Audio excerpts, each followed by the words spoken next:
నువ్వేం చేస్తావు CM Revanth Reddy place లో నువ్వు సీఎం ఉంటే నువ్వు యూనివర్సిటీకి వస్తే ఏం చేస్తావు అంటున్నా. నేను అదే చెప్తున్నా, యూనివర్సిటీకి వస్తే రాకన్నా ముందే అన్ని రెడీ చేసి ఇది చేస్తా అది చేస్తా అని చెప్పకపోతుంటుంది. అంత ఫైల్స్ అన్ని తీసుకొచ్చి ఇక్కడ సిగ్నేచర్ నేనే పెట్టేటోని. ఏది ఎగ్జామ్ ఫస్ట్ ఎగ్జామ్ ఏంటంటే నెక్స్ట్ 40,000 ఉద్యోగాలు అన్నాం కదా, ఇగో ఆర్థికది శాఖ అంతా ఆమోదం తీసుకొని వచ్చిన ఇగో సిగ్నేచర్ పెడుతున్నా, ఇగో 40,000 జాబులు. అట్లా చేయాలి. 40,000 జాబులు, ఇగో టీచర్ జాబులు 20,000, కానిస్టేబుల్ జాబులు 10,000, ఇంకో జాబు 5,000, ఇది జాబులు ఇది ఈ నెలలో, ఇది ఈ నెలలో ఇగో మీరు అందరు ప్రిపేర్ అయిపోండి, ఇగో చూసుకోండి, ఇదే జాబ్ నోటిఫికేషన్. ఇక మీరు మంచిగా ప్రిపేర్ అయిపోండి. తర్వాత మీ జాబులకు మీరు తల్లిదండ్రులను డబ్బులు అడగాల్సిన అవసరం లేదు. ఆ ఎగ్జామ్ ఫీజు కూడా మేమే కట్టేస్తాము, ఒక్క రూపాయి కూడా మీరు కట్టాల్సిన అవసరం లేదు, ప్రభుత్వమే పలానా డిపార్ట్మెంట్కి ఇచ్చుకుంటది అని చెప్పేసి అది సిగ్నేచర్ పెట్టి చూపించుటోని. నేను సీఎం అయితే అట్లా మరి చేయలేదు కదా. అదే నిరుద్యోగులు కూడా చాలా కష్టాలలో ఉన్నారు, 10 ఏళ్ళు బాధలు పడ్డారు. ఇప్పుడు ఈ 4-5 నెలలు 5-6 నెలలు చదువుకోండి, మేము నిరుద్యోగ వృత్తి ఇస్తాను కాబట్టి ఇగో నేను రైతు బంధు ఇచ్చినట్టు నిరుద్యోగ బంధు లెక్క మంచికో నిరుద్యోగ 20,000 నిరుద్యోగ బంధు ఒకటేసారి ఇస్తున్నా, వన్ టైం ఒక మంచికి 30,000 ఇస్తున్నా.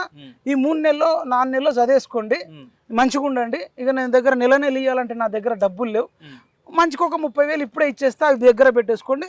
ఎవరన్నా తప్పిపోయో, యాక్సిడెంట్ అయ్యో, లేదంటే పెళ్ళుండో, లేదంటే ప్రమాదం అయ్యో, ఎగ్జామ్ సెంటర్కు లేట్ అయితే 1 నిమిషం కాదు, అర్ధగంట లేట్ అయినా పోండి, అర్ధగంట లేట్ అయినా ఎగ్జామ్ పోండి. అర్ధగంట లేట్ వస్తే లేట్ వచ్చినోడికి నష్టం. నువ్వు అన్న ఎగ్జామ్ రానియా, వెళ్ళిపో. 2 ఏళ్ళు చదివినోడు ఉంటాడు, 3 ఏళ్ళు చదివినోడు ఉంటాడు, 4 ఏళ్ళు చదివిన ఉంటాడు. ఒక ఆమె ప్రెగ్నెంట్ ఉంటుంది, 8 నెలల గర్భవతి ఉంటారు, 9 నెలల గర్భవతులు ఉంటారు, లేకపోతే 3 నెలల గర్భవతులు ఉంటారు, లేదంటే నెల బాలింతలు ఉంటారు. నువ్వు చెప్పన్నా 1000 కోట్లు యూనివర్సిటీకి ఇస్తా అనడం నమ్మసక్యమేనా? అది అయ్యేది లేదు, పోయేది లేదు, చేస్తా అంటుండు కదా డిసెంబర్ లో వస్తా. మరి బడ్జెట్ ఇప్పుడు కాదు ఉపేందర్, ఈ 1000 కోట్లు ఒకేసారి చేసే బదులు నువ్వు ఫస్ట్ సంవత్సరం బడ్జెట్ లో ఒక 500 కోట్లు పెట్టి తర్వాత ఇప్పుడు ఈ సెకండ్ ఇయర్ లో 500 పెట్టి మొన్న 500 ఇచ్చినా ఇప్పుడు 1000 ఇస్తా అంటే కూడా నమ్ముతాడు. మరి 20 నెలల నుంచి ఎందుకు నీకు ప్రేమ ఎందుకు రాలేదు అంటున్నా నేను. ఒకటి నేను ఏదంటే ఉస్మానియా యూనివర్సిటీ అంటే ఒక ఉస్మానియా యూనివర్సిటీకి ఇవ్వాలి, ఉస్మానియా యూనివర్సిటీ వాళ్ళే బాగుపడాలని మాకు ఉండదు. ఉస్మానియా యూనివర్సిటీ అంటే ఆయననే చెప్తుండు కదా, తెలంగాణకు రిప్రజెంటేషన్ గుండెకాయ లెక్క. ఇప్పుడు నువ్వు ఉస్మానియాకు వచ్చి ఉస్మానియా విద్యార్థులకే నేను జాబులు ఇవ్వనకు మేము అంటలే, తెలంగాణలో ఉన్న ప్రతి ఒక్కడికి జాబ్ నోటిఫికేషన్ ఇస్తావు, అందులో ఎవరు టాలెంట్ ఉంటే వాళ్ళు కొట్టుకుంటారు. నువ్వు 1000 కోట్లు ఇస్తావా, 2,000 కోట్లు ఇస్తావా తర్వాత విషయం. ఇక్కడ సర్క్యులర్ జారీ చేసిండు, ఎవరు ధర్నాలు చేయొద్దు, ఎవరు రాస్తారోకలు చేయొద్దు. ఎందుకు చేయొద్దు అంటే నువ్వు ప్రతిపక్షంగా ఉన్నప్పుడు మేము రాస్తారోకలు చేయాలి, ధర్నాలు చేయాలి, కేసీఆర్ దిష్టి బొమ్మలు కాల పెట్టాలి, కేసీఆర్కు వేరేది అట్లా నిరసన వ్యక్తం చేయాలి. నీకు మాత్రం చేయొద్దా? ఇదేంది ఇది తీసేయాలి ఫస్ట్. నేనే సీఎం అయితే తీసేస్తా, తీసేసి చట్టానికి వ్యతిరేకంగా ఉన్న వాళ్ళని అరెస్ట్ చేస్తాం, కానీ చట్టానికి లోపడి నిరసన వ్యక్తం చేసిన వాళ్ళని ఉంచుతాం. ఇప్పుడు నేను చెప్పమన్నావు కదా, పాయింట్ వైజ్ చెప్తున్నా, అర్ధగంట లేట్ వచ్చినా తీసుకుంటే తప్పేంది అంటున్నా నేను. ఇప్పుడు ఏమన్నా ఐఏఎస్లు, ఐపీఎస్లు, ఎమ్మెల్యేలు, మంత్రులు ఏమన్నా నీతులు నిజాయితీ పరులా? అసలు సత్యహరిశ్చంద్రుల లెక్క బిల్డప్ మనకు ఎందుకు అంటున్నా. ఏదైనా ఒక కారణంతో లేట్ వస్తే అర్ధగంట అయినా తీసుకోవాలి. నంబర్ 1, ఏ జిల్లాకు ఆ జిల్లాలోనే ఎగ్జామ్ పెడతాం అబ్బా. ఆ ఎగ్జామ్కి వచ్చిన వాళ్ళకు వచ్చేటప్పుడు కూడా వాళ్ళు తినొస్తారో తినరారో తెలియదు. ప్రతి ఎగ్జామ్ సెంటర్ దగ్గర టిఫిన్ రాగి జావా లాంటిది పెట్టి మంచికి 2 అరటి పనులు ఇచ్చి, అవసరం అనుకుంటే కొన్ని పెన్నులు అక్కడ పెట్టుకొని, ఇక ఒక్కొక్కటి పెన్ను మర్చిపోయిన ఇగో పెన్ను తీసుకోండి, ఆకలి అవుతుందా అరటి పండు తిను, ఇవన్నీ ఫెసిలిటీస్ పెట్టి సౌకర్యాలు కల్పించి వాళ్ళ నిరుద్యోగులను జ్ఞానవంతులుగా ట్రీట్ చేస్తాం. నిరుద్యోగం అంటే బేవర్స్ గా లెక్క ట్రీట్ చేయడం కాదు, నిరుద్యోగం అంటే విజ్ఞానవంతుడు, ఇది రేపు సమాజానికి ఉపయోగపడేటోళ్ళ లెక్క రెస్పెక్ట్ ఇస్తాం. వాళ్ళకి అయ్యే బస్ ఛార్జులు, ఇంకా ట్రావెలింగ్ ఛార్జులు ఏమైనా ఉంటే మంచికి 500, 1000 కూడా ఇస్తాం. నేనే అయితే చెప్తున్నా నీకు, ఇన్ని మంచి పనులు చేయవచ్చా చేయరదా? ఇప్పుడు కొన్ని ఎగ్జామ్స్కు సైన్స్ స్టూడెంట్స్కు మ్యాథ్స్ పెడుతున్నారు. టెట్ ఎగ్జామ్ రాయాలంటే సైన్స్ స్టూడెంట్ అనుకో, మ్యాథ్స్ రాకనే బైపీసీ తీసుకుంటారబ్బా, మళ్ళీ మ్యాథ్స్ పెడితే అది ఏమన్నట్టు. తెలుగు వాళ్ళకు సోషల్ పెట్టడం, ఇంగ్లీష్ వాళ్ళకు సోషల్ పెట్టడం. నేను అనేది ఏంటంటే వాళ్ళు ఏ సిలబస్ తీసుకుంటే అదే పెట్టాలి. గతంలో పెట్టిరంటే ఇక మా తాతలు మూతులు నాకిరంటే మనం ఇది అవసరమా?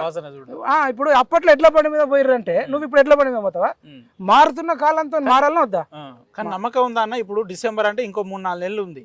ఈ డిసెంబర్లో ఈ university Osmania university Oxford university దిశగా తీసుకుపోతా అన్నాడు.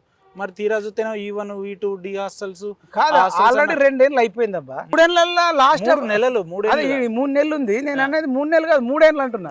సరే 3 నెలలు అనుకో, ఇస్ ఇట్ పాసిబుల్ ఆయన అన్నాడు కదా, ముఖ్యమంత్రి అన్నాడు కదా. అని అన్నాడు. కానీ ఇప్పుడు ఏమైనా మంచి బిల్డింగ్ కట్టాలన్నా ఒక సంవత్సరం పడుతుందా పట్టదా? అవును. ఇప్పుడు ఆక్స్ఫర్డ్ అనగానే ఫస్ట్ ఆఫ్ ఆల్ అన్ని ఎక్కడికక్కడ లైబ్రరీలా బిల్డింగ్లా, అసలు ఆక్స్ఫర్డ్ లో ఏముందో అని చెప్పిండా? తెలుసా కనీసం? తెలుసా? ఓకే, అదన్నా ఎక్స్ప్లెనేషన్ లేదు. అసలు సడన్ గా ఊడు ఎక్కడికి వెళ్ళి అవుతారు అంటున్నా. ఏం చేస్తావు దానికి రిలేటెడ్, ఏం చేస్తావు? ఆక్స్ఫర్డ్ అంటే ఆక్స్ఫర్డ్ బిల్డింగ్లు కట్టు కాదు, అంతటి మేధావులను ఓయూకి తీసుకురావాలి, మనం తయారు చేయాలి. మరి ఉన్నారా? ఒక పేరని చెప్పిండా? ఓకే, ఆక్స్ఫర్డ్ యూనివర్సిటీలో ఉండంత మేధావులు ఇగో పలానా ఉన్నాడు, పలానా ఉన్నాడు, ఈయనతో టీచింగ్ చేపిస్తాను ఒక మాట చెప్పిండా? లేదు. మరి అది ఎట్లా చెప్పకుండా ఆక్స్ఫర్డ్ చేస్తుంటే బిల్డింగ్ కడితే ఆక్స్ఫర్డ్ అవుతుందా, హాస్టల్ కడితే ఆక్స్ఫర్డ్ అవుతుందా అంటున్నాను నేను. అంటే కొందరు యూత్ కాంగ్రెస్ సంబంధించిన యూనివర్సిటీ నాయకులు అసలు ముఖ్యమంత్రి యూనివర్సిటీకి రావడం గొప్ప పరిణామం, అసలు ఆ ఆలోచన రావడం కూడా గొప్పదే, మా ముఖ్యమంత్రి దేవుడు, వీరుడు, సూర్యుడు అంటారు. నేను అదే అంటున్నా, ఎందుకు రాకూడదబ్బ? ఒక ముఖ్యమంత్రి తెలంగాణకే కదా. ఈ ఉస్మాన్ యూనివర్సిటీ తెలంగాణలో ఉందా, ఆంధ్రాలో ఉందా? పాకిస్తాన్లో ఉందా? ఆంధ్రాలో ఉంటే అబ్బా రావడం గ్రేట్ అనొచ్చు. జగన్మోహన్ రెడ్డి గతంలో, లేదంటే ఇప్పుడు చంద్రబాబు నాయుడు వస్తే అబ్బా చంద్రబాబు నాయుడు వచ్చినవచ్చు. ఇది నీ కోసం కొట్లాడినారు. కేసీఆర్ గద్దె దించడంలో ఉస్మాన్ యూనివర్సిటీ మేజర్ పాత్ర ఉంది. విద్యార్థులు, పూర్వ విద్యార్థులు వీళ్ళంతా కొట్లాడిరు. నువ్వు ఫస్ట్ రోజే రావాల్సింది, 20 నెలలు లేట్ వచ్చినావు. నువ్వు ప్రతిసారి కేసీఆర్ తో కంపేర్ చేసుకోకంటున్నావు. అసలు ఫస్ట్ రోజే రావాలి.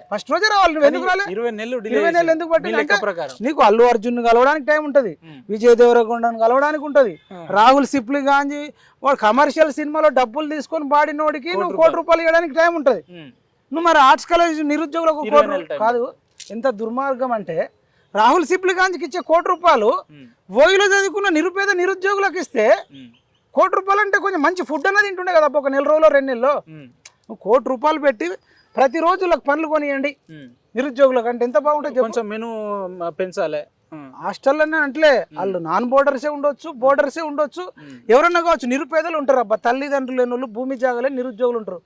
ఒక్కోడికే ₹1. అది కూడా ఆయన తెలంగాణ కేసీఆర్ కు వ్యతిరేకంగా పాట వాడలే. ఆయన వాడింది ఏంది? నాటు నాటు. ఆ పాట పేరేం పేరు? ట్రిపుల్ ఆర్ లో నాటు నాటు సాంగ్, రాగి సంకటి నా పాట చూడన్నాడు.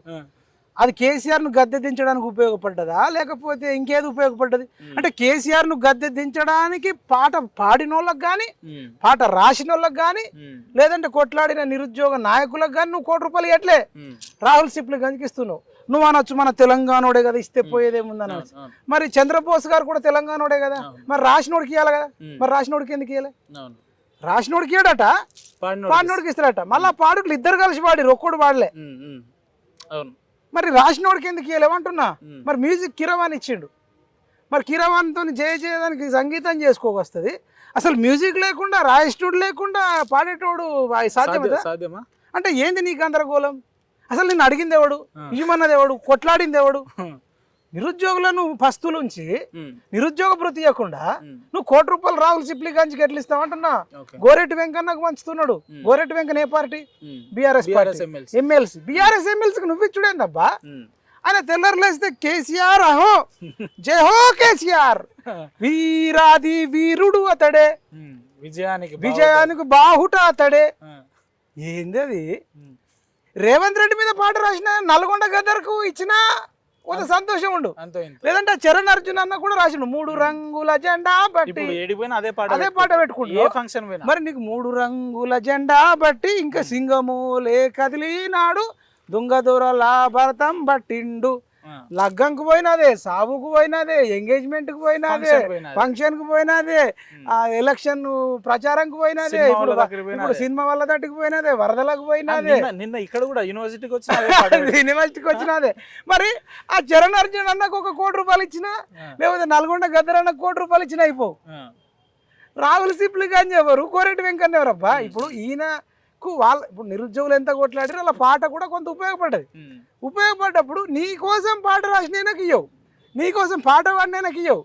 పాప మా మ్యూజిక్ కొట్టింది ఎవరో మరి నాకు తెలియదు. ఆ మ్యూజిక్ కూడా చరణ్ అర్జునే కొట్టవచ్చు మీద అన్న, ఎవరు కొట్టిరు?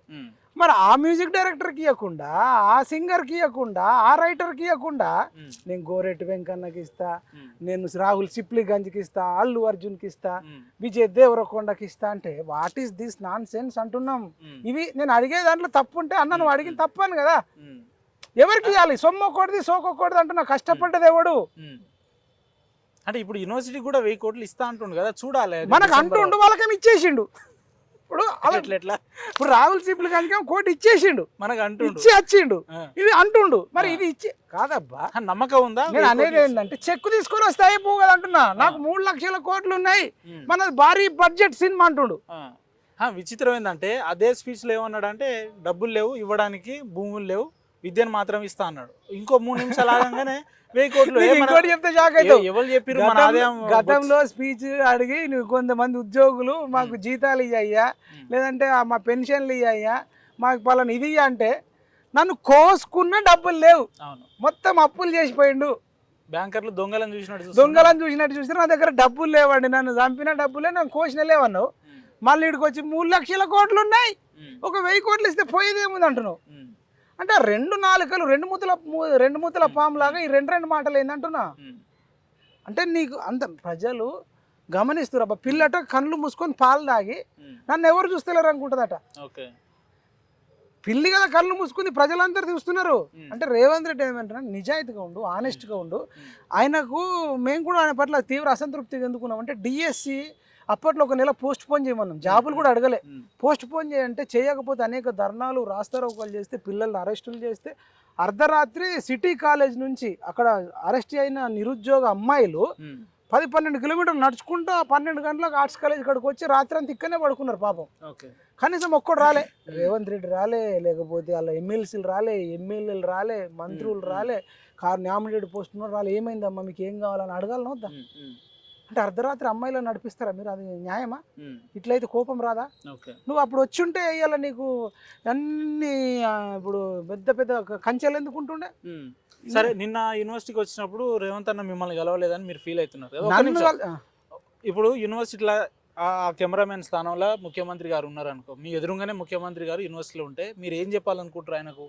నేను అదే చెప్తున్నా, ఏంటంటే గతంలో నిరుద్యోగులను ముదిరిపోయిన బెండకాయలు అనడము, నిరుద్యోగులను చిన్న చూపు చూడడము, నిరుద్యోగులు ఏదైనా ధర్నా చేస్తే, రాస్తారోక చేస్తే దాన్ని అణిచివేయాలని చూడడం, కనీసం చర్చలు జరపకపోవడం, డిఎస్సి అభ్యర్థులకు నువ్వు కనీసం అర్ధరాత్రి అమ్మాయిలు నడుచుకుంటూ వస్తే కనీసం ఎందుకు రాలేవు రేవంత్ రెడ్డి గారు?